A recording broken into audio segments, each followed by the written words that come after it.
What's up, rock and rollers? How's everybody out there doing? Coming to you live from somewhere close to Edinburgh, Scotland. Oh man. I was just making some tea here and I managed to make a mess. So I'm just kind of trying to clean that up. That's better. And it's about, what time is it? 10 after 6 p.m. here. I'm only 7 hours off from LA time now. Normally 8, but it was daylight savings, of course. Today it kicked in, and now I'm 7. So there you go. We are into the final stretch of my tour here. I got about another 10 days, I think, something like that. And then I'm home back in LA. So we've got some cool shows coming up. We got a Edinburgh show tomorrow. I love playing there. It's one of my favorite cities in Europe, so it's fantastic. Where else do we go? Let's see. I mean, the last show is London, so that's going to be really cool. I can't think of any of the others right now. I guess I could look and see. Does anybody care? I don't know. Just in case anybody's out there watching, they don't realize I'm going to be there. Maybe I should bring it up. The last few dates on the tour. Where are we going to be? We're going to be York, Northampton, Eastbourne. I love going to Eastbourne. It's a sleepy town. It's kind of almost like a retirement town or something, but it's got this great pub that's way at the top of a hill that you got to climb up to get to, and it's totally worth it. So I'm down with that. Pool. Then we play pool. We play Dartford. We play London last day, and that's it. I think it's like 7 more gigs, something like that, and then I'll be home. Patrick's asking if Nova Scotia is in Canada. It is indeed. I mean, the Nova Scotia I know of. Let's see. Looks like David's coming on Saturday. What's happening on Saturday? That's Pool, the Lighthouse. Cool. Got the dates open in front of me here. I don't remember that venue, so I'm not sure if we played there before, but we may have. But maybe it's really cool. I don't know. Maybe Pool is really cool. Sorry, I had to. We got Lauren here. We got Ferd. We got Ty. We got Ryan. Ben, what's up, man? How you doing? We got 150 people online. It's great to have you all. Oh, what have I got to report? Oh, yeah. Greetings, fellow nerds. Pete and Rick Beato overlapping live streams. I just saw that Rick was online doing something about a Bowie song or something. When I got on YouTube, there it was. It popped up in my notifications. But I do kind of a different show than he does anyway. So different things. We do different things. I'm trying to think if I got anything to report, and I'm coming up with nothing right now, but I'm sure something will come to mind in a minute here. Let's see. Here's Modern Vintage saying, did you hear? Oh, yeah, that is true. There's something we can discuss. The great Max of Max Guitars that made the incredible Gibson replicas, basically the kind of the first that started the boutique Gibson replica craze, the one that would create guitars that would fool experts. Max, yeah, he's passed on, unfortunately. I did hear that. I had a little bit of contact with him quite a while ago because I came across one that was really brilliant, like about 15, God, it's going on 20 years ago almost, that I tried this Max. And I could have gotten it back then for it was 12 grand. And it had a sandwich body. So in other words, the mahogany was sandwiched together on the body, and then it had a maple top on it. And it was a great guitar. It sounded really cool, but the sandwich body I was like, I don't know about that. And so then I contacted Max on Facebook, and I asked him, I just wanted to authenticate this guitar a little bit. Do you remember this guitar? He goes, I totally remember that guitar. He wrote me back, and he said that it was a guitar that he used to use around the shop for pickup testing. And he said he really liked it, and that it was a really good one and stuff. But I didn't end up getting it. It was a lot of money for me at the time. But I always remember that guitar, and that he was really gracious and, wrote me right back. And we had this nice little exchange and stuff. So he was the one that really started the you know, because of course then you've got Bartlett and Gilguerin and stuff, all these guys. So that do that kind of thing now. But Max is you know, it was because of course Slash had one, and that kind of really helped to put him on the map, I think, back in the 90s and stuff. And then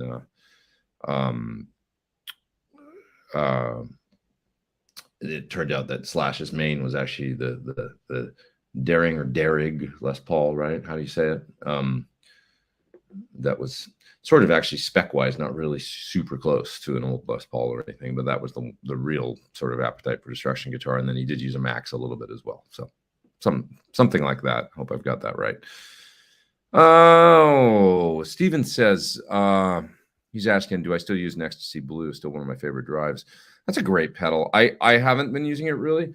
I mean, in its place, I don't really have actually a Marshall style drive pedal on the board right now, to be honest. I've got the Duke of Tone, where that would have resided kind of.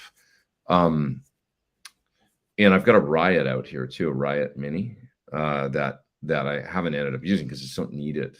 I've been using the SL68 for anything kind of Marshall related.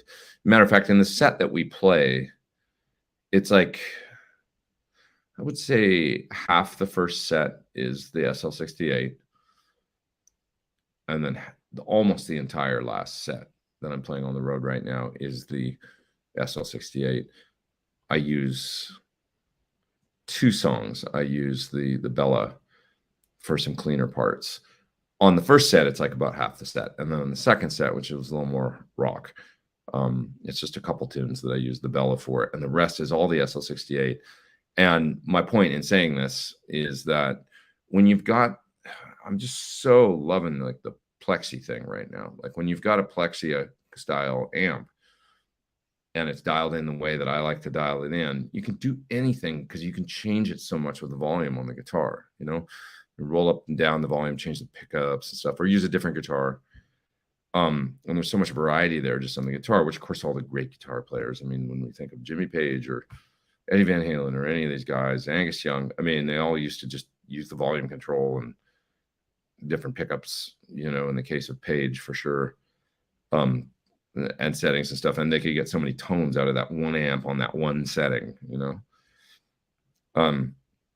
So that's kind of what I'm finding is I can use it in so many different ways and then just hit a pedal for other stuff, for more drive or whatever.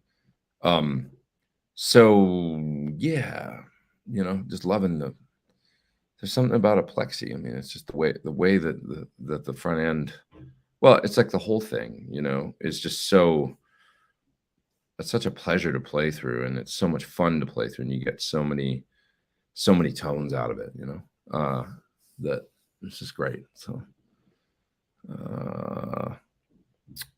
yeah. So that's that. So Joe says I look dolled up. Not really. This is just the everyday. I got on my warm hoodie. I bought this hoodie at Uniqlo. Are you guys hip to Uniqlo? You know, the Japanese store. And it was like probably like $30, and it's all fuzzy on the inside. And I basically live in this thing at the moment because it's cold out, and it's like you can wear this or wear it under another jacket or whatever, and it's just like it's like wearing a sleeping bag. It's the best. A couple super chats there. Hi guys. Hi super chat guys.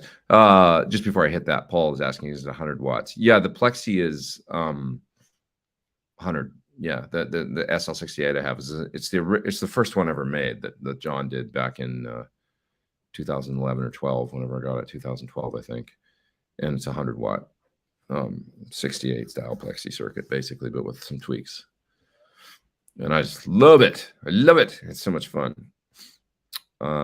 Yeah. So Travis from South Carolina. Sorry, are you more of a pedal guy, or would your ideal rig be just guitar and amp? Well, on that, you know, to that, what I was just speaking to, I'm such an amp distortion guy. I'm such an advocate for it, and I'm such an advocate for pedals. Are great, man. I mean, I use a lot of pedals too. In our show, I use pedals every night. I use fuzz and a Kalon style pedal, and the unobtainium is the pedal that I'm using a lot on this tour, which is Crazy Tube Circuits, and I'm using it for the got two sides, a Klon style side and a steel string Singer, Dumbly style side that I used to just add some thickness and a bit of drive to the Suhr amp that I'm using as a kind of a clean Fendery thing. So I love that, and that's great and comes in really handy, and you know, I love it. But my heart and soul lies in that Plexi front end kind of, well, the whole amp really, I guess. And, you know, just it's so much fun. I mean, I can just play on that sound all day, and you can play so much music with it, so much rock music. Just made a little tea, delicious. But tuner pedals don't count because we all use those. Yeah, I mean, you know, probably most of the set that you hear me play, like I'd say 60% of the set is me playing a raw Plexi sound, you know, and just using different guitars and stuff. So that tells you right there, I guess, you know. And then that just gets augmented, and sometimes I add delay to it and stuff, and a little more drive. Vincent, I'll grab your super chat there in a sec. Are there any songs on this tour that the audience reinvigorates for you that just otherwise would start to get no fun? Well, that's kind of, to be honest, Lauren, that's sort of the way that I view a lot of touring songs. It's like, it's a cyclical thing with the audience, and their feedback is like, for instance, we play the AC/DC song Thunderstruck, which is not an easy song to do for a lot of bands because you need a singer that can do it. But Jesse Smith does it so good that when he comes in singing, it's just like, holy shit, he sounds like, you know, perfect, like Brian Johnson in his prime kind of thing, you know? So it really is like got so much energy because of that. And it's not a song. I mean, that era of AC/DC, it's funny. It's like that was the, you know, when Phil Rudd wasn't in the band and stuff, it feels like the beating heart of AC/DC to me and stuff. But that is a great song. It was 1990 when it came out, and it's got a great energy to it, and it's a great live song. So what I'm getting around to here is that when you play it live, it's got a because of the thing that everybody does, and the whole crowd tends to do it and stuff. It's just a killer live song to play, and so you kind of, it's almost like dance music. There's certain music that is like tribal, right? And certain rock songs are very tribal. Another great AC/DC song that kind of fits the bill is For Those About to Rock. It's amazing on the record, like incredible. And they were able to actually capture on the record an amazing energy that does feel like that concert energy with the cannons and everything. You know, it's like hard to capture a hard rock concert energy somehow on a recording sometimes. And they did that with that track. But anybody that's seen AC/DC live, especially maybe back in the day, you know, like with the, you know, just the impact of that with the cannons and everything. It's a tribal thing that if there's 15,000 or maybe 50,000 people there and those cannons are going off and stuff, and it goes double time at the end, and the energy and stuff is just like, it's crazy, you know, and you kind of need all that. So it feeds off the audience. So it's like you need the crowd to do that. Right. And so it's one thing on a record, and then it's a whole nother level live. And that's the way I sort of feel about playing like a song like Thunderstruck, you know, is like, it's incredible to play every night because everybody just goes off. It's like this big party. And I mean, there's a lot of older people that come see us and stuff, and they're just partying. It's like amazing to see, like, you know, older people just going for it. Like, because they're like, yeah, they're just like feeling this tune. And it's like, you know, that energy when it sounds right, when Jesse's singing it and stuff, and it's all right. It's a magic kind of energy. So yeah, it's really cool. It is really cool. So that's one that comes to mind. I have Freebird's another one. We do Freebird, you know. I play the solo, you know, with James verbatim on Freebird. And it's like, how many, you know, Freebird's up, Freebird, you know, it's like the joke of the song. But when you actually do it, and especially coupled with the significance of doing it right now, because Gary just passed away and stuff, the last remaining, you know, living original member of Leonard Skinner. It's had a great significance over the past, you know, week or so that we've been playing, because we always played it. But But everybody just goes off at the end. I mean, the solo is like, it's a, you know, I don't know if I could listen to it if it's on the radio over and over, or if it just comes on, you're like, oh, it's that song again. But when you hear it live and everybody's into it and the energy's there and you play it and you're actually performing it, it gives it a different kind of lift, you know? Vincent, with wet dry, should the wet amp be completely clean if the dry amp has dirt?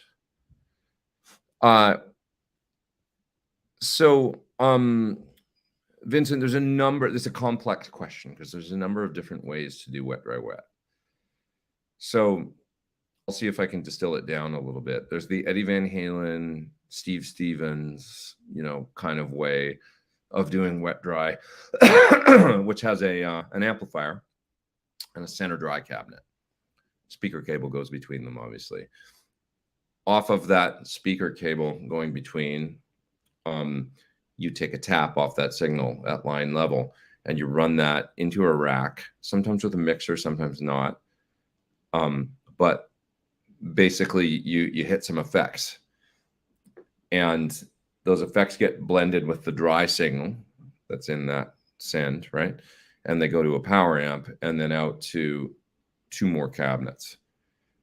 And now what you've got is a center dry cabinet and then 2 outside cabinets with some effects of some kind, usually delay or pitch shift a little bit, or chorusing, and maybe sometimes reverb. And that's mixed with a significant amount of dry signal as well. And then so you get in the outer cabinets dry and wet with a center dry. Does that make sense? So it's the exact same kind of sound, really. Coming out of the outside cabinets, just with some effects, and there's dry mixed in. The center is only dry. So that's one way to do it. Then there's a completely different way to do it. Here's way number 2, which would probably be the next most common, I guess. More like Scott Henderson or Michael Landau, where you take, let me see the exact way that they do it. You're plugged into, Scott do it. Scott uses a line out box as well from Suhr. I'm not sure exactly how Mike does it, but Scott takes a tap off the speaker signal going to the dry cabinet. So head, dry cabinet, and then he's got a Suhr line out box in the middle that just takes a tap off that signal. He runs it to, I think his is a Boss SE50 or something, one of those, or SE70 or something, one of those half rack effect units, which I believe sets 100% wet. And he's got effects on the Boss, then going into another amplifier. And I mean, he plugs right into the front end of usually a little Fender combo, Hot Rod DeVille or Hot Rod Deluxe, something like that. And then he just simply turns up the volume. And now what you've got is coming out of that second amplifier right into the front end, right? You've got some delay and reverb or whatever he's got for effects. 100% wet though. And then, so it's a little more primitive and you're plugged right into the front end. So now you've got the tone stack of the amp and everything's working, but it's just delay and reverb coming out of that amp tapped off the main signal, right? And it sounds like it might not work, but it does. And it sounds actually really cool. He just turns up that volume. That's your mix control, how much delay and reverb you want, basically, or chorusing or whatever you've got. You just turn that up, and then you can EQ it with the bass, middle, and treble on the amplifier with presence control and get a little bit of control over the tone of the effect-only amplifier. And there you got your head and cabinet dry, and a second little combo amplifier with only effects coming out of it. That works really brilliantly for the way that they do it as well. And if anybody's seen Mike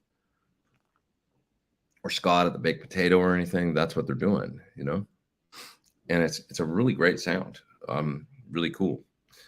Now, there's a third way of doing it. Mike did this in the 80s and 90s, I think, for a time. A lot of the recordings that he did were done this way. Some folks still do this live. So this is a little more sophisticated, but I'll try and describe how you do it. You basically plug an amplifier into a speaker cabinet, mic the speaker cabinet with a microphone. The microphone goes into a mic preamplifier. That mic'd up mic preamplifier signal then goes into a mixer in a rack. It's almost like a studio setup, right? So microphone on a cabinet going into the mixer. That mixer has auxiliary sends on it that you then send out to effects. So now you've got a mixer that has a dry amp signal, a couple aux sends, some aux returns with effects plugged in. Could be as many as you want, depending on the capabilities of the mixer and how many sends you've got, how many returns you've got. Generally, it's 1 or 2 effects, right? Lexicon reverb or a PCM 42 delay or something like that, right? Those come back into the returns, get blended in at a certain level. And now out of that mixer, just like with any mixer, you've got a stereo bus left and right. Take that stereo output, give that to front of house, or say you're doing a recording in a studio, give that to the recording engineer. Here's your blended sound with dry and effects mixed in coming out of your mixer. Obviously, the big difference with that kind of setup is the effects are coming right off the microphone on the cabinet. So it's much more like a studio setup. You know, for all intents and purposes, you know, if you were in the studio, the engineer could just do the exact same thing by miking your cabinet and then using studio effects and returning those and printing them. But the way those guys used to do it is they used to have the sounds all, you know, in the studio dialed in. They'd basically give the engineer a left, right with the effects baked into the sound with the dry, right? So that's the 3 different main ways that I know of doing wet dry. And I hope that makes sense. The kind of the more sort of rock way, the Eddie Van Halen way, Steve Stevens way was the first way I described, with 3 cabinets with lots of dry mixed in, as well as effects in the outer cabinets, and the center dry. I think 3 412s, something like that. The second way, the Landau, Scott Henderson way, a little bit more like those guys, you know, that style of music or something. I mean, they're the only 2 I can think of that really do that thing, where they're plugging the wet into a combo amplifier, you know. And actually, it's a bit more of an on stage kind of in a club sort of setup, you know. Yeah. So, hope that's helpful. Glenn says a Plexi has so many highs and lows, it's tough to manage. You know, I don't have that problem on this tour. It's like it is a big sound. But if the amp is great, which my SL68 is, it's just great. I don't change it from night to night, which is like the thing with Plexis was always like, oh, it's hard to get it to sound good from room to room. It can sound great in one room and not great in another room. I'm not having that experience on this tour. I'm having the experience of it just sounding badass night to night to night, and I leave it set exactly the same. I've got the presence on about 5. The bass is on about 7. The mids are on 8 or 8.5. Trebles on about 5 to 6. And volume 1 is on about 7. And it's got a 4700 PF bright cap, you know, the big bright cap on it, like a late 60s or early 70s, you know, Plexi or Super Lead had. And that's the way my SL68 set up, and it sounds amazing to me. So I just love it. I leave it there. I leave it at that setting every night, and it just sounds so good to me. Have I been to any guitar shops? Not really, to be honest. I haven't been doing that much on this tour. Protect yourself from Scottish weather. You know, it's not too bad today. I walked into town right now. I'm outside Edinburgh, staying at a nice hotel and stuff, and there's a little town here. We're staying close to a river. It was like I walked to the town that's, you know, 30 minutes away, and it was a little windy, but it's actually warmer today. It's only about 48 or 50 degrees Fahrenheit. So that's not too bad, you know. We got 304 people online. What's up, folks? Good to have you all here. Joe says I look good. Thanks, man. I appreciate it. Thank you, man. Thanks for saying. I feel pretty good, even though I'm still coughing a little bit. This is my thing. When I get sick, like I had a little illness, it just lingers. You know, I still cough for like weeks after I'm not sick anymore. So, let's see.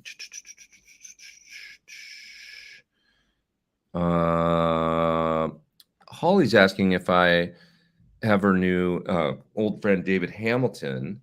He ran lights for Melissa. Yes, he was lighting for the whole time I toured with Melissa, Dave Hamilton. So say hi if you talk to him.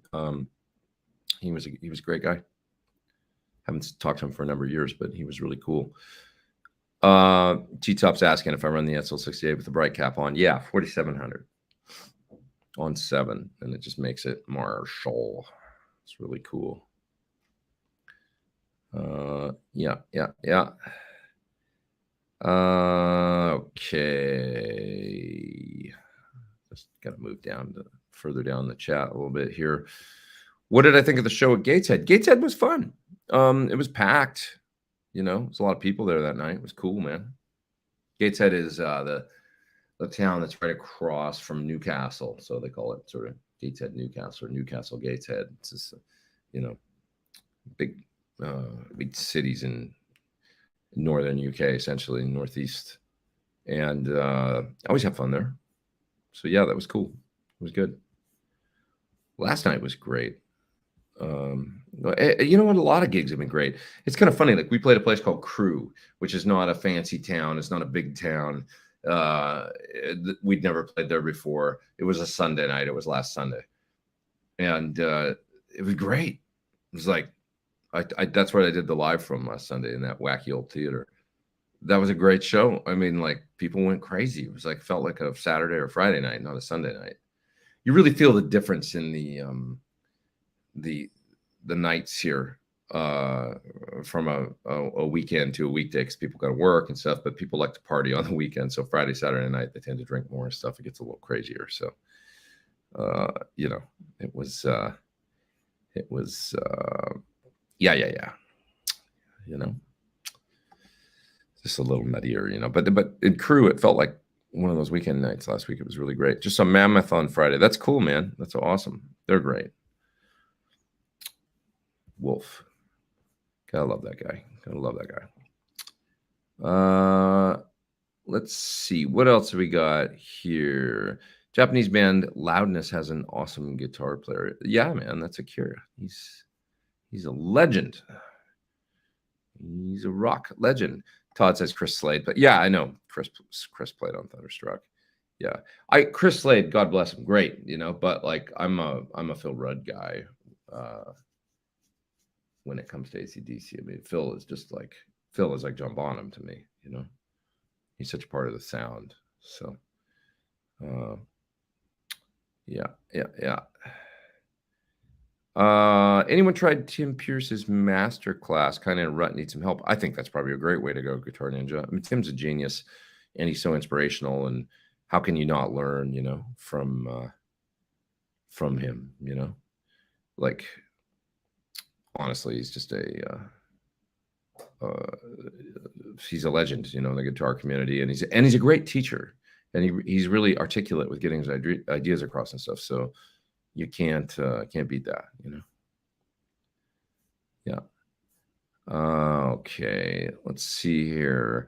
Do you have King of Tone before or after the Unobtainium? I don't have the King of Tone on the board right now. It's the Duke, but actually I don't have it. I'm not really using it, to be honest, which isn't to say it's not a great pedal. It is. It's a terrific pedal, but just not really using it on this tour. I'm getting kind of what I need for that sound, which is an ampy drive, low gain drive, out of the steel string singer side of the Unobtainium. So that's what I'm using for kind of like a, you know, a fattener, a little more drive, but still pretty clean, you know. Yeah. See, I got a super chat there. I'll grab that in a sec. Let's see.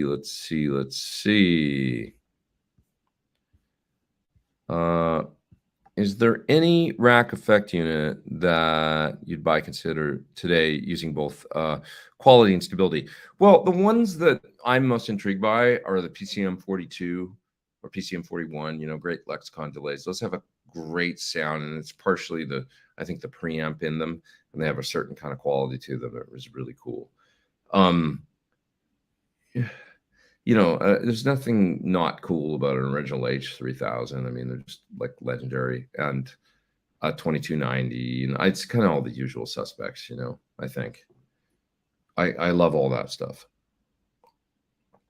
I have a really cool rack effect that not a lot of people have, I think, that I feel like will be some kind of like unobtainium classic, which is the Vintage Revolution. I can't remember the name of it, but it was made by a company called Vintage Revolution. It's all analog, and it's a 2 rack space unit that's programmable, but it's all analog. So, excuse me, it has EQs, drives, delay, mod effects in it, and it's really, really good sounding. I did a video for them quite a while ago, 10 years ago, on my channel for this thing, and I doubt the company's still around. I don't think they are, but I still have the unit, and it's pretty damn cool. It's got like, they're just really warm, gooey sounding, all analog effects, but in a rack thing. So that's kind of neat, you know, and I've always kept it because I'm like, this thing's cool. It's, even back when I did the video, I'm like, I don't know how viable this thing is.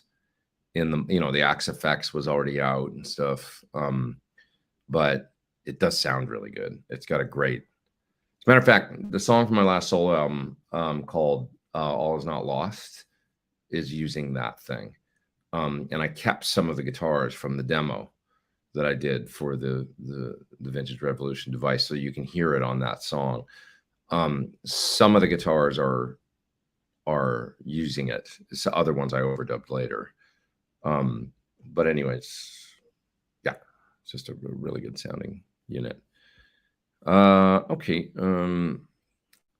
Vincent is responding to his query about the wet, dry, wet, and wasn't sure if the wet amp should be completely clean, but it sounds like there should always be some of the dry signal into it. If you're running it, Vincent, in that, you know, taking the tap off the center dry and then blending in some effects and stuff, and you want to do 2 stereo cabinets, yeah, I mean, that's the Eddie Van Halen way, and like I say, Steve Stevens, and you can always ask Dave Friedman about it too, because he designed those rigs. So how to do it exactly. There's always concerns with things like ground loops and getting it right, you know, and getting it quiet, but it's a great sound. It's just a lot of stuff, but it is a great sound. Let's see. Thomas is saying, if you do an Alice Cooper number tomorrow at the show, could you wish Susan a happy birthday? I don't have any control over that. But I'll be thinking about Susan and wishing Susan a happy birthday. I wish Susan a happy birthday right now. Let's see. You're playing through a 212, right? Not so much. No, I have a 412 out here. I have the 112 Bella, which is surprisingly really loud. And then I have a 412 with, it's my signature 412 with greenbacks and V30s blended. Yeah.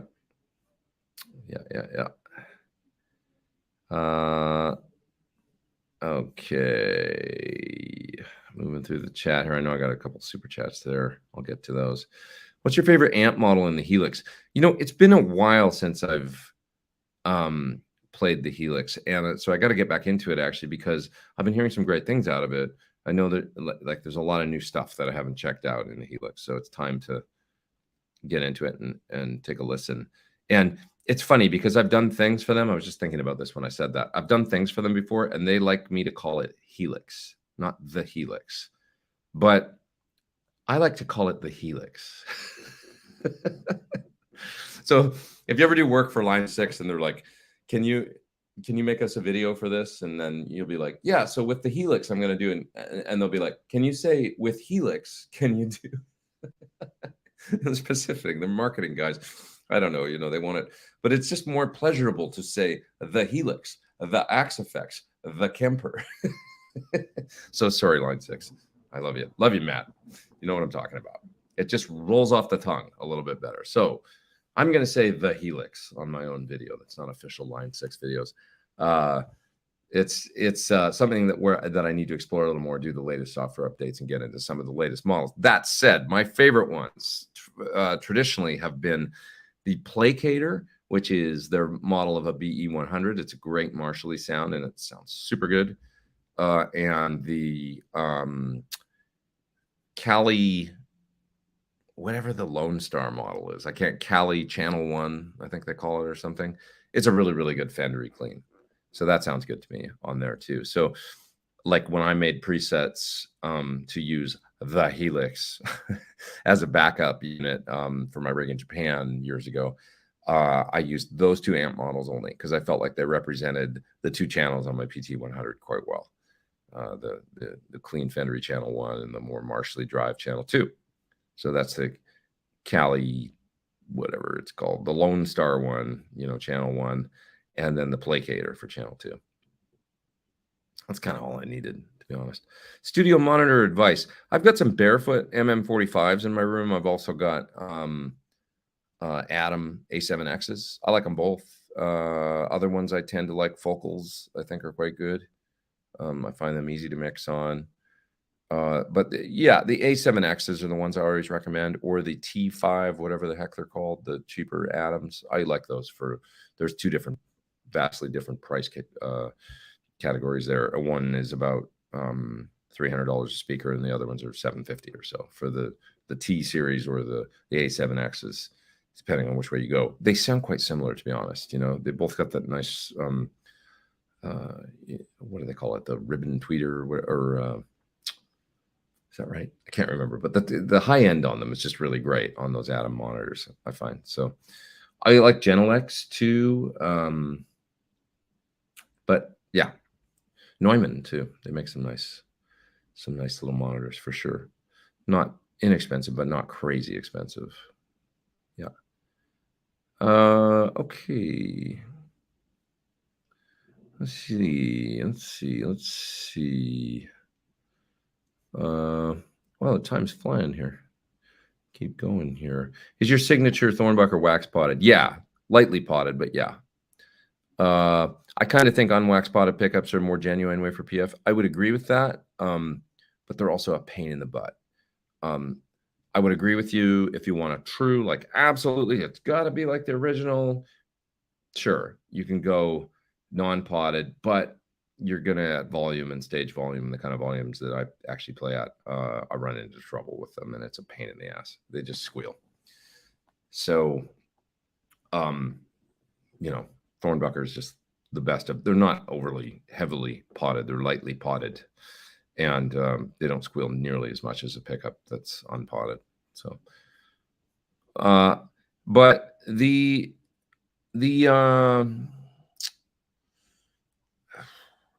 it's weird. There's a microphonic quality to, you know, an unpotted pickup that's part of the sound. There's no question.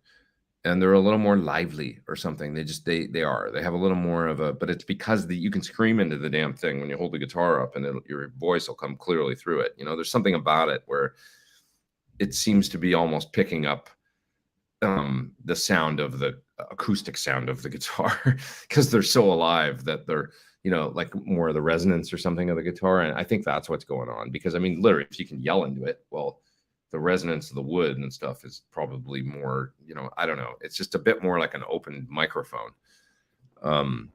Yeah. So that's, I think, when we deaden that down a little bit, it changes the tone a little bit, but it's all a balancing act of feedback and stuff. So yeah. Alan says he saw the show in Sunderland. Superb musicianship and great atmosphere. Thanks. The atmosphere has been great. The vibe has been really, really, really fun. Really, really fun. Mel's asking if I've ever tried a 2 notes La Crunch. I did. Yeah, I think I don't know if I did a video for it. I think I did. I just don't remember. But is there any difference? I'd have to, you know, I'm sorry, I can't remember, to be honest. I'd have to put them side by side. I think they're probably totally different designs. Yeah. Okay, I've got some super chats I'm going to get to here.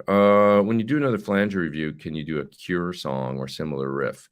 What did Robert Smith use? Was he like an electro-harmonics guy? Or I don't know much about his guitar tone, although I like the Cure. I mean, just to hear them kind of in passing, I just never got like deep into the science of his guitar sound, so to speak. Eric's asking Ducatone for overdrive, boost, or distortion. I like all three actually on it. I tend to use the boost more, which is still going to distort a little bit. The boost has the sort of the most, that's the sound that I sort of associate most with the King of Tone on the clean side, the yellow side. The sound that I originally bonded with, you know, that I loved out of that pedal. It just added a layer of grit and depth and thickness to the sound that wasn't there without it, without being overly, you know, obviously like an overdrive pedal. Yeah. Yeah. This is a strange question. Basil's saying, any idea how Peter Cetera would get that sound on his vocals, almost synthy? You know, I don't know. That's a good question. Could be a mixed thing. But my first professional TV gig, the biggest gig I'd done at the time by far, was with Peter Cetera. In 1993, I played on television with Peter Cetera and Shaka Khan on the Arsenio Hall show. It was my first time on television. My first time playing with anybody like that, but it's amazing. I can still get a lot of street cred out of that. I played with Shaka. What? You played with Shaka Khan? It's like, yeah, I played with Shaka Khan in 1993 on the Arsenio Hall show. I was 20, or I think I was 21. Yeah. Shaka and Peter Cetera. And they had this duet. I think it was called Feels Like Heaven or something like that. It was a duet. Look it up. It was fun. It was easy. I remember being so nervous that my hands were going numb because it was my first time on television, big TV show in LA, you know, playing with these big singing stars. And it was such an easy guitar part I had to play. It was just basically big football power chords in the choruses and stuff. And so I was kind of laughing as it was, because I was like, wow, I'm really nervous, but I know I can handle it because this isn't hard. That was my vibe in my head. Yeah. And Peter, I remember he had broken his foot or sprained his foot in a skiing accident. And so he came in wearing a cast. And he had, that night on the television show, he had tailored pants that were probably flared a little bit so they could go over the cast and you wouldn't see the cast, but he had a cast on. And he also brought Shaka a big bouquet of flowers when he walked in. I thought that was very classy. I remember that at sound check, he walked in with the flowers.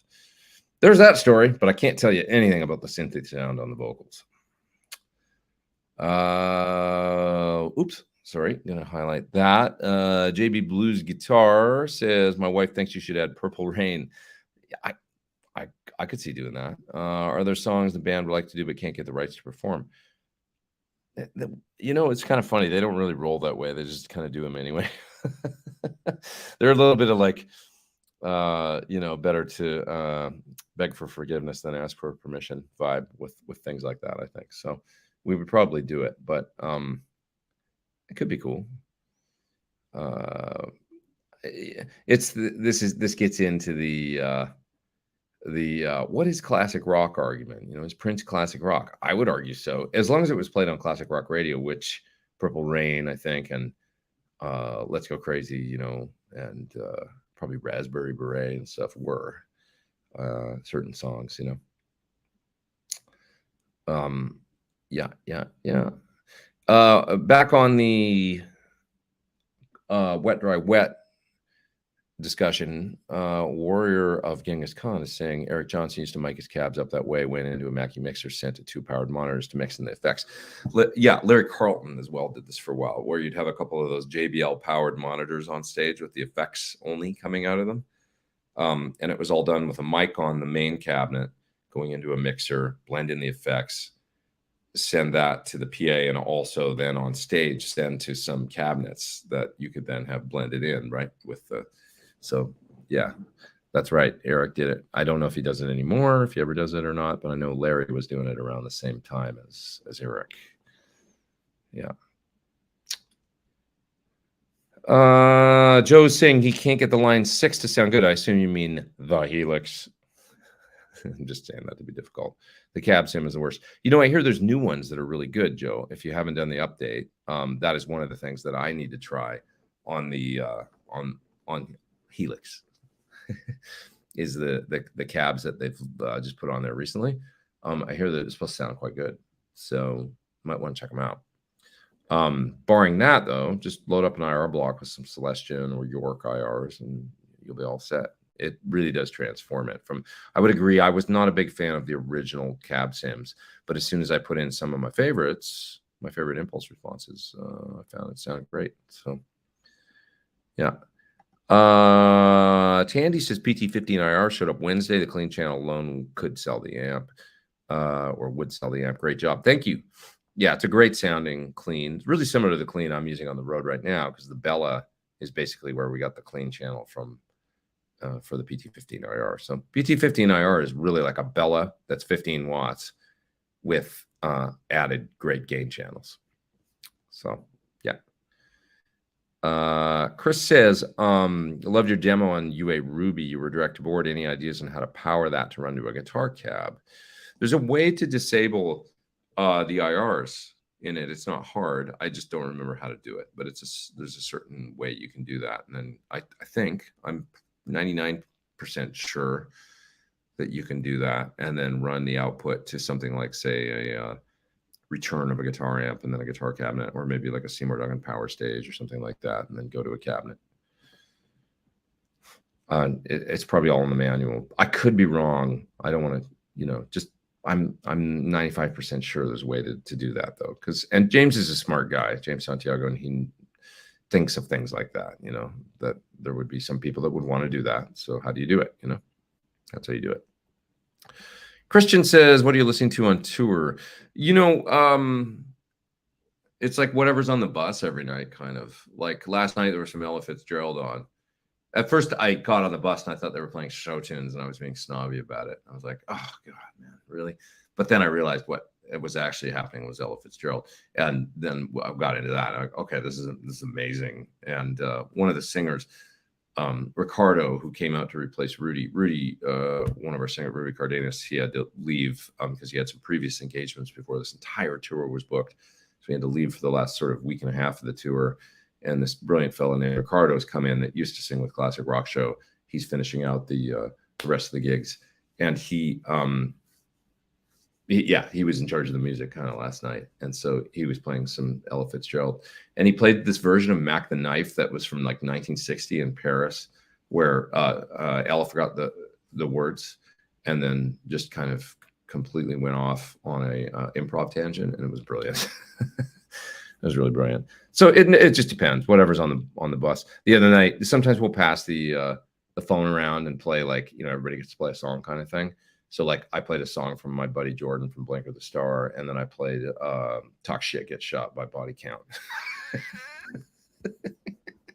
Those were my two picks. They were pretty polar opposite. Anyways, okay. What else we got here? Hello, Pete, says Clem, my favorite show. What's up? Great to have you here. Great to have you here. Yeah. Let's see. Got a couple super chats I got to get to there. And Helix was a great Canadian schlock rock band. I went to see Helix once, probably 84, 85, and I was right in front. And I remember I was fist pumping and I punched the guy's guitar headstock, and I felt really bad about it. I was like, oh, sorry. I was like, and I like nailed the guy. He had a Carvin, Remember the dude that played the Carvin with the kind of the rounded headstock on the end? And I hit him right in the guitar. Oops. That's my Helix story. Oh, tell you what. David says he's into Helix 3.5, much better speaker cabs. Litigator is my favorite model. Yeah, man. Check out the new ones. I got to get into it and check them out too. Well, I'm pretty far back in the chat, I think. I should move down. Love your ZZ Top tone. Please share your single path and quad cortex effects. See, are you talking about like when I've played it out here on the road with these guys? Because like it's just the Plexi, it's literally just the SL68. We did Lagrange at like 2 shows, I think, because we had to sub it in for a song for various reasons and stuff like that. But maybe you're talking about that. I'm not sure. ZZ Top tone to me is pretty just Marshall. I mean, like if you want early ZZ Top, the first 2 records, get a Suhr Ombre. it's killer for that. Yeah.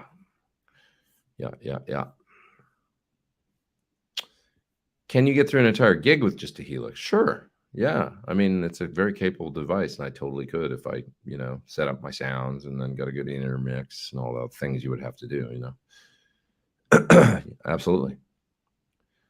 Would Redback speakers be a good fit for PT15? Probably. The Redbacks are kind of dark. They're good, but it's like a dark greenback to me. But the PT15 is not dark especially not on channel 2 and 3. There's a fair amount of brightness going on there. So it should pair well, actually, I would think. Channel 1, and this is the thing with an amp, with the clean channels and distortion channels, you might want more sparkle for your cleans than you do for your dirt, So it's like, that's always a difficult thing it's part of why I'm actually using 2 amplifiers on this tour, because you're always locked into that. The only people that ever made an amp that actually switched cabinets was Bogner, and there was issues evidently with it. It wasn't a great, the design was somewhat problematic as I understand it. So you could actually go from channel 1 to channel 2 and also change speaker cabinets at the same time. But it was slightly dangerous the way it was, it was just a little bit of a nightmare. So Daniel's also asking a similar question. How does the Redback compare to V30 greenback? It's like a dark greenback. You can hear me play it actually on that pedal show. So I'm playing a fairly bright 1987X, 50-watt Plexi reissue on there through it. And if you listen to it, just give it a listen and you'll hear what it sounds like. I hate this like part of my hair like today. It's like driving me crazy. What's happening? It's like getting long. Is what it is. Oh, that looks better. All right. Yeah. All right. When you're in York, go and have a drink on me at the Guy Fawkes Inn near the Minster. Okay. Thanks for playing for us again in the UK. Thank you, Naive Steve. I appreciate the super chat. Thanks, bud. All right. I will try and remember that. If it's close to the venue and I can get there, I will do it. I will do it. Alex says, have you tried the new Marshall pedals? No, but I heard the new demo that they did for the Governor on their channel, and it sounded really good. I like these new videos that people are doing, by the way. The company's Boss is doing nice ones, as is Marshall, where they just show the pedal, and they're just playing straight up simple guitar sounds, and you can hear them dry, and then they turn on the pedal, and then they turn the knobs maybe to 2 settings, and that's it. And it's like very effective, and that's the one I saw for the Governor. I did think it sounded really good. Fabio says, thoughts on Shiba Drive to boost already driven? Yeah, it's basically a sort of a screamery circuit. So it's just their take on that kind of thing. Really good for that. Can you describe the benefit of blended 25s and greenbacks? Well, the greenbacks, as long as they're on the top in the cabinet, they have a little bit more vintagey, warmy, woody, greenbacky thing. And then the V30s in the bottom have the little bit more thrust and they're a little louder. So if you do that at a 412, you get the variety. If you're in the studio, you can mic the greenback for a little bit more of that sound, or you can mic the V30 for a little more modern, sort of 1985 and onward sort of sound. So they just blend nice. You're mainly in a 412 going to hear the greenbacks because they're on top, right? And the V30s are hitting your pant legs. All of the audience, if it's on stage, they'll hear the V30s. But they tend to just, it works good. It's Dave Friedman, I'll give him credit. I mean, he did it first. And I was like, yeah, I like the sound of that cabinet. So I kind of copied it for my cabinet, but he does it in his Friedman cabs too. So it's a good blend. Is a Thornbucker too hot for a Classic S bridge? Not at all. Not at all. No, it sounds great. I've got them in a bunch of Classic S's. Let's see. Pleased to meet you, technically meet you, sort of kind of meet you, or virtually meet you on the internet. Any gigs in Austria? I'd love to play in Austria again, man. It's been a long time. Last time I was in Vienna was with Melissa Etheridge, 2012. So I think it was a long time ago. Love to go again. Nothing planned right now, but this thing, we need to get this thing out of England and take it all over. I believe like Germany, Austria, you know, even Belgium, France, probably Spain, you know, Scandinavia. I mean, it would do well, you know, I think. So we'll see. And who knows if I go there with other artists as well. We shall see. Hope so. They have distortion in France from time to time. They have a lot of strikes in France. That sort of distortion. People like to strike there. I love France. Don't get me wrong. Okay. Let's see. How are you finding Edinburgh? I love it here. Yeah, it's a fantastic city. I'm only going to get to kind of, you know, trip around a little bit tomorrow because I'm outside of town a little bit today. But I'm actually really enjoying my day off kind of outside of town right now and being in a nice hotel and stuff and just chilling. It's great.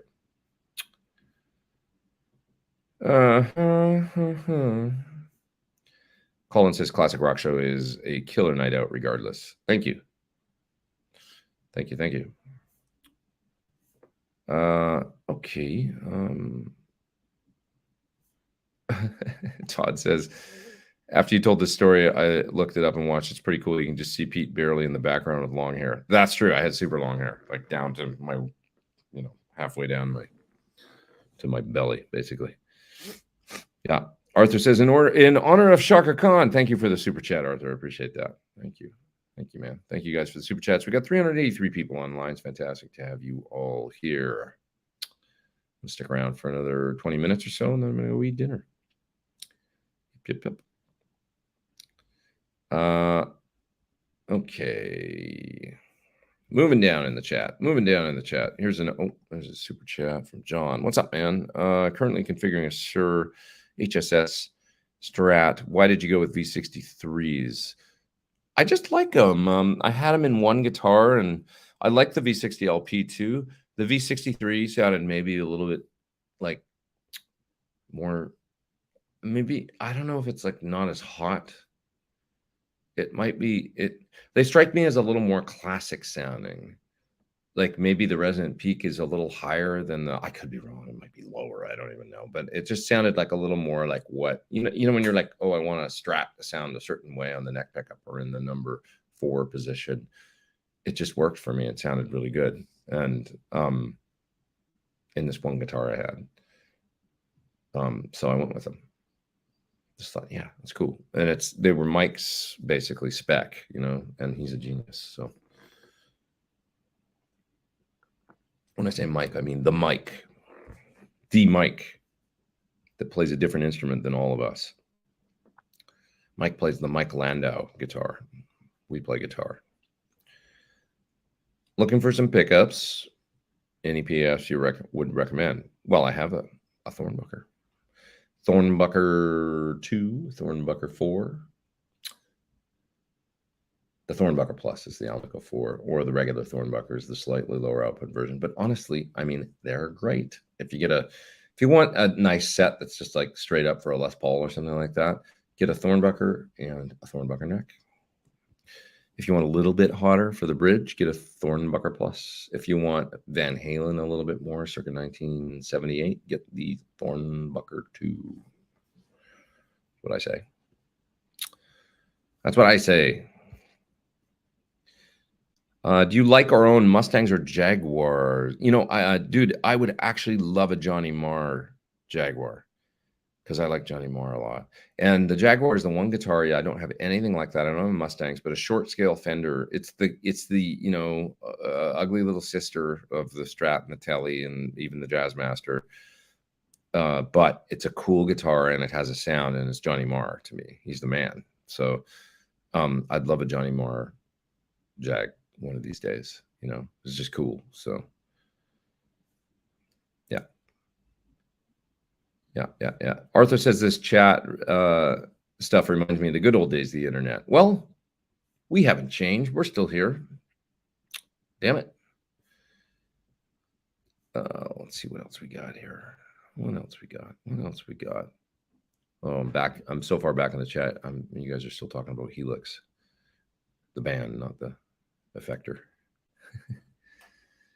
Uh,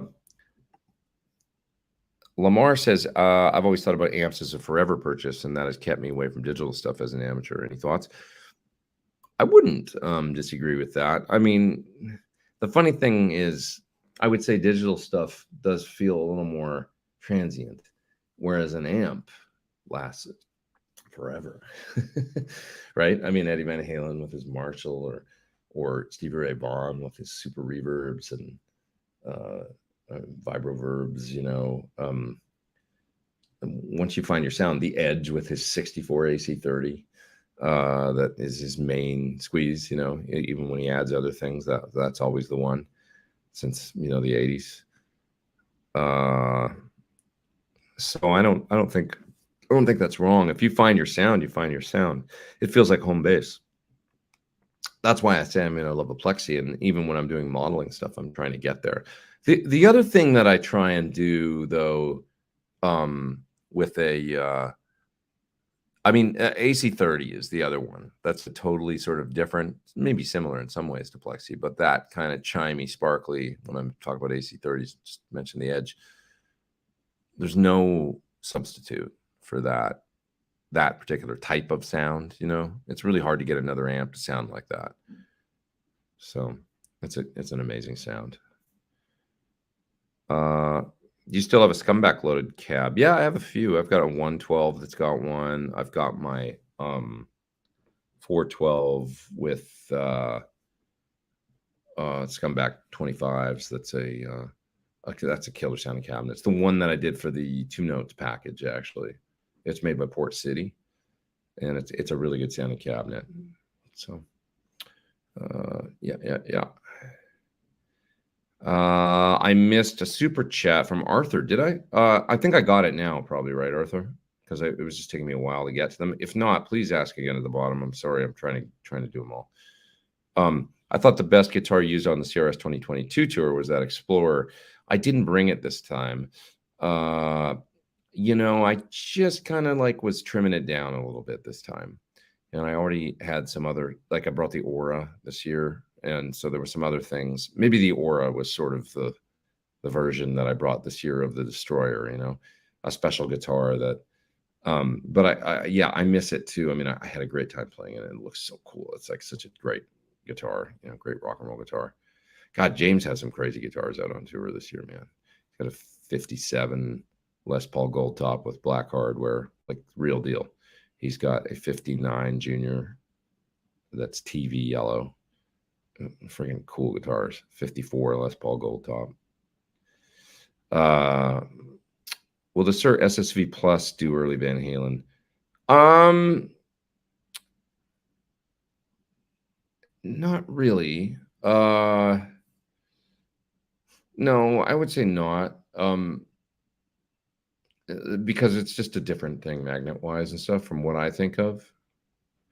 Honestly, the Thornbucker 2 is your closest thing to early Van Halen. If you want to, like the Frankenstein style pickup. And by Frankenstein, I don't mean a 14K Alnico 2. I mean a 9K Alnico 2, that version. Yeah.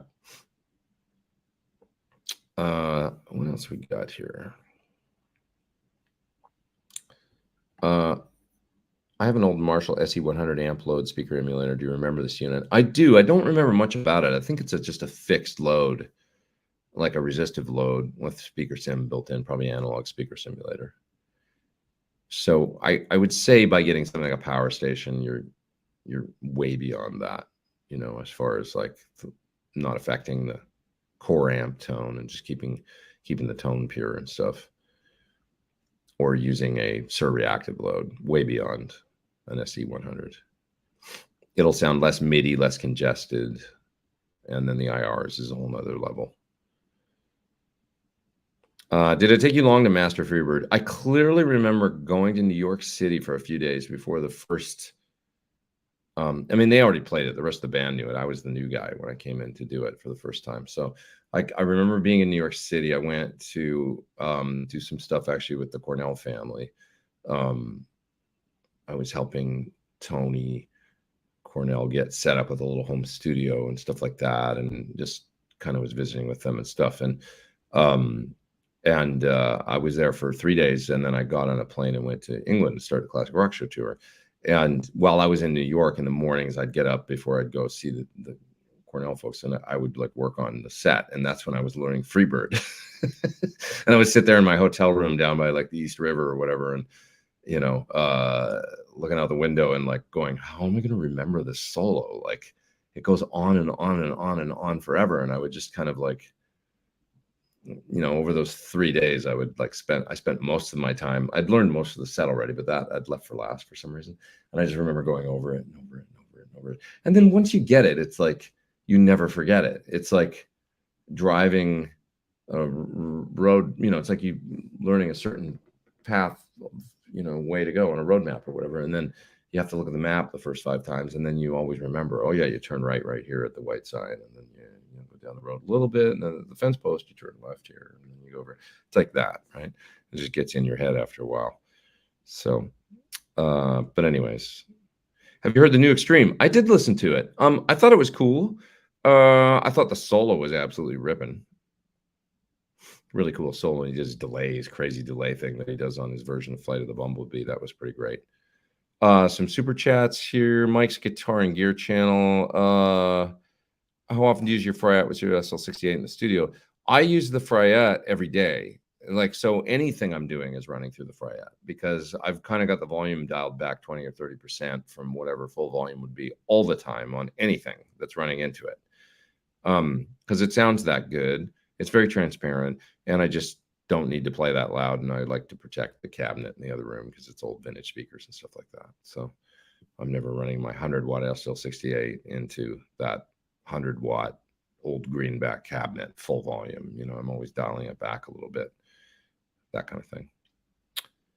I love the power station. It's very useful. Thanks for the super chat. Proton 45 also with the super chat says, I need a humbucker to fill out the sound of a maple neck super strat. Sounds a bit too brittle. Well, go Alnico 2. If you tried the Thornbucker 2, honestly, I know I hate to keep pumping my own stuff, but that's what you want. Maple neck super strat that's a little bright. Go Alnico 2 because it warms, it rolls off the top end just a little bit in a really pleasant way. And then 9K, the pickup's just a little bit hotter, and it also lowers the resonant peak a little bit. So it's a little warmer and a little more upper mids rather than presency sparkle, you know. Something like a 59 will seem much more strident, you know, with its slightly lower wind and Alnico 5 magnet. Hope that makes sense. There's other Alnico 2 pickups you could try as well. I mean, you could try a 78 or a, you know, Pariah White from, sorry, Pasadena. Is that what it's called? Pariah Pasadena White. I think that's what it's called. The one that's 9K and Alnico 2 from them. There's a whole bunch of them out there. Yeah. Did you hear that Fender has opened their first Fender store in Tokyo? God, I'd love to see that. I'm not going to Japan this year. I wish I was, man. Would love to see that, you know. Would thoughts is I want to go. My thought is I want to go now. Miss Japan tremendously. It's emotional for me. It's actually emotional. Would you consider a demo for the Supro Keeley amplifier? Is Supro making like a Keeley, like a collaboration or something? I didn't know that. I would, sure. Yeah, they just have to contact me. Glenn says, remember to hit that like button. Please do. Please do. Please do. There's a super chat from Peter. What's up, dude? Videos this week. I promised you last week I would get the one for the Amp 2 from Black Star done, and I didn't. So I'm still working on that one, man. But it is in process of editing and stuff like that. I get it. It's hard on the road, man. I get into my routines out here, and there's a certain thing that I do every day. And I also kind of go to bed late and wake up late, like really late. It's just the routine I'm in. But I kind of like doing that too, because when I get back to LA, then I'm only a couple hours off from getting up really early in the morning and going to bed at 10 or 11 at night. You know what I mean? Like, so if you go to bed at 10 p.m. or 11 p.m. in LA and you get up at say 6 a.m., that's not that much different than going to bed at 3 or 4 in the morning here and getting up at noon, which is kind of what I tend to shift towards the later in the tour that I get here, because there's nothing to do before noon. We roll on the bus, we get into, they start setting up around 9 or 10. There's literally like, I could get off the bus, I could go inside the venue, and I could like motivate and whatever, get ready and take a shower, and then like, go make probably better use of my time and stuff. Or I could just sleep late on the bus. And then I could get up. I'm just being honest. I'm a little lazy. I get up at like 11:30 or noon or something like that. And then I roll in the venue and I get in there and do my thing. By 1, I'm like, then I walk into town, wherever we are. I've got to source some food for the day and do my thing. It's time to do sound check at 4. So I make it back by then. I tend to eat at like 5:30, dinner, and then it's time for the show at like 7:30. Once that's done, then yeah, it's just my day. It's like the way it shifts. It sounds like I've got a lot of time, I know, but it seems to fly by. I don't know. It's just how it is. Oh, blah, blah, blah, blah, blah, blah, blah. Did you happen to see the most beautiful girl in the world? I can't remember the melody, but why are you singing that? That's a good song, though. Have you ever owned an SLO 100? I own one now. Running one through a 412 with a V30 since like home base. To me, any tips are good pedals to use. Some people boost with like a screamer. I mean, the thing kind of sounds great all on its own. It's just it's that sound. It's funny. I read a thread on the Gear Pages. There was a guy that got one. And he hates it. He doesn't like them. He's like, it sounds terrible. There's too much. His main complaint seemed to be there's too much of everything. Too many frequencies that like it needs to be filtered. It sounds too brash. It is a big sounding amplifier, like through the low mids, and it's a big grindy, I always say coarse grain distortion sound. That's kind of the sound of the SLO to me. But I like it for what it is. I appreciate it. It's like different kinds of music or something, like I can appreciate different amp sounds, and an SLO I can totally appreciate. And it's a cool thing to have in your stable. So, yeah. Okay. What's the most iconic grill cloth? I'd go kind of Diamond AC30 probably, or, Marshall cabs that have, the checkerboard kind of stuff going on, the different grill cloths. What's the closest amp to the Trainwreck Liverpool you demoed on your channel? Dude, that amp was one of a kind. I mean, nothing sounds like that I've tried, but my Comet would be the closest. Comets or probably a Dr. ZZ Rec or something like that, because, I mean, they're sort of, in that camp. There's a lot of top end, but the way that the top end is there is magic. It's not like, oh my God, it's bright. It's like, yeah, there's just a lot of top end that's not filtered out of the signal, and it just takes off in the feedback and does this stuff because it's so alive, in the top end. So very special. It's not dissimilar to old Voxes and stuff that I've tried that have, top boost added, or just a ton of sparkle and stuff.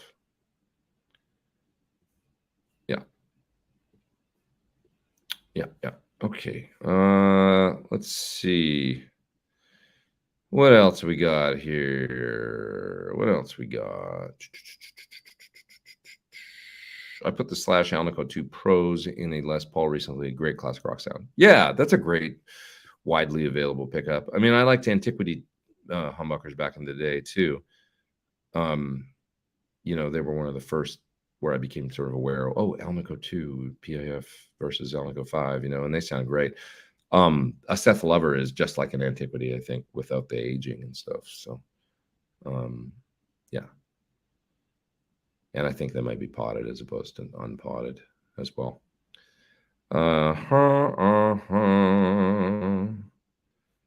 Okay. What else we got here? Let's see. That new Extreme Kills, Arthur says, the tricks that Nuno does on that solo are all the signature tricks. Yeah, it sounded like he's throwing it all in there, but it's cool. It was ripping. Rob says, if I was Pete, I would have bought that Trainwreck on the scene. Dude, it was literally over 50 grand, that amp. The guy that bought it, I mean, he paid a ton of money for it. So it was pretty special. Yeah. Jim. Oh, I gotta go for dinner in 5 minutes, you guys. But let's hang for another 5. Let's see, I got a text here. See you in 5. Yeah, they're hitting me up. So 5 more minutes. I'll just make sure I got all the super chats here and stuff, and then I will head down. Comet and some others are doing official Trainwreck builds or the Z-Rec. I don't know that Comet's doing that, but maybe they are. I don't know. Hoagie's a great guy and a brilliant amp designer. Too bad you weren't going to be in the UK on the 22nd, 23rd of May. Eric Clapton and others doing Jeff Beck tribute. You know, I might be in England in May for a minute. So I was sort of thinking, well, if I'm going to be there anyway, maybe I should make it try and coincide with that and try and get to that gig. So we'll see, because that'd be a pretty brilliant show. I'm sure it's going to be great. Have you ever done any shows with Big Rec? No, but I did a show with Ian. If you search for Ian Thornley, Suhr 2013, or is it 2014? It's 2014. Ian Thornley 2014 Suhr NAMM party. You'll find videos of me playing Blowing Wide Open and that song and Control and a couple others with Ian, because I helped him put a band together for that right when he got hooked up with Suhr. He came down all on his own, no gear, no nothing. We got him hooked up with a guitar amp, effects and stuff, rehearsed a few songs up and played at the party. And it was so cool. It was so much fun. I love those videos, actually, because they're like a snapshot of just like, we didn't even know the guy. He literally just come that day. And we got together and played. And what you see in the videos is us playing with a guy we literally just met hours earlier, you know. And I think I love it. I love it, actually. So if you haven't seen it, check those out. I'm very proud of that show. And my friends, John and Blair, and, you know, just everybody played brilliantly that night and supported Ian, you know, because that's what we were there to do, really. Have you tried John Suhr's signature model, and what did you think? It's really cool. It's got the really hot SSH Plus in the bridge, which is fun because it just is a lead bomb, you know. It's not dissimilar to my signature model in some ways. It's got the same bridge and stuff, and so it's just a very different bridge pickup and stuff, but it's fun. Really been wanting a Suhr guitar. I'm a Gibson guy, never owned a Suhr. Any recommendations? Well, if you're a Gibson guy, you know, you could go a number of different ways, but yeah, I don't know. To be honest, you'd almost have to spec your own thing. Maybe you want to go mahogany and do like a telly with 2 P90s or something like that, you know. T-Top there with a super chat. Sorry, it's been covered already, but is there a reason you chose the Boss TAE over the Fryette? The reason is because it was one less piece of gear to bring, because it's got built-in effects. So it was a way that I could MIDI switch and do, like, I would have had to bring one more effect unit to do effects on the Plexi style amp and plug them into the loop on the Fryette. And also, I was also thinking on the Fryette, it is another device with tubes. Got a lot of tube amps up there, then 3 of them, you know, with power tubes and preamp tubes. And the Fryette, you know, it's a great device. It does run kind of hot, you know, and like, it's great. It's reliable. It's been terrific. But I just thought the Boss is, if it sounds good and I can make it sound good and I can make it do delay and reverb, I can make a MIDI switch, and so that I can get some different delay times and stuff like that. Kills 2 birds with 1 stone, effects and load, right? And it's ended up working out really well, I must say. So the Fryette is my favorite load reamp device, you know, but it was a way to do load reamp and effects all in one without one more piece of gear and another power adapter and more cables and stuff like that. Any advice for mediocre guitarists? You know, in all seriousness, I would say the main thing is just to try and get the good tone in your fingers. If you think you're mediocre, trying to develop your time and trying to develop the sound in your hands is the most important thing. Really paying attention to every note and making each note sing and have like your vibrato, you know, and getting it in tune. Bending a note up a whole step, holding it there, starting to vibrato it and not falling off from the pitch, you know, like holding it up there. Things like that. Developing your vibrato, developing your accuracy, using a metronome, you know, talking to a teacher to have them give you some feedback. Record yourself playing so that you can hear yourself back and really go, do I suck or do I sound okay? Just really scrutinizing your own playing and really learning the greats, you know, be it, you know, David Gilmour or Angus Young or Yngwie Malmsteen or Johnny Marr or whatever, trying to learn whatever you're into kind of note for note and try and make it really emulate them, like whatever their time or their feel or their tone or all that stuff, trying to really get it. It can be the simplest part in the world or it can be a very complicated solo, whatever it is, just try and get there so that it really, putting the time in to really nail it. When it really sounds great, I don't know, it just clicks in, you know, when you've got it, you know, there it is. It sounds like it, you know, when you're playing it, and it's like, it's a magic feeling, you know? And I used to do that all the way back when I was a kid. I'd be like, there it is. I could tell when it was there, like that's what they're doing, you know? And then you're locked into it. And it's a really, really, really terrific feeling, I find. So, just magic. And so that's the most important thing, is that if you find yourself to be a mediocre guitar player, you feel like you are. I still feel like I'm a mediocre guitar player. A lot of us feel this way about our playing, you know, but that's what keeps us on the journey, on the path to making it exciting, and you continue on and still try and get better. But you know, there's no, the road never ends, you know. But just really the discipline of trying to get to where you get those little successes and go, there it is, that's it, and you feel it and you know it's there, and then you're on to the next one of those, you know, and you're on to the next one of those, and you just build on it. I don't know how to describe it, you know, and it requires discipline. That's all I can say, you know, and honesty. Guys, I gotta go hit dinner. It's Sunday here in England. The restaurants close early and stuff, so they're closing at 8. It's 7:31. I gotta go get an order in for food, or I'm not gonna get dinner tonight. So everybody have a terrific week, and next week I'll almost be home. Let me take a quick look and just see where I am on Sunday. Day off in Dartford. Who knows what that's going to be like? But I can do this at a similar time next week, I think, and have one of these close to the normal LA time that I usually do it at, sometime around 11:30 a.m., something like that. And then the next day will be Cadogan Hall in London.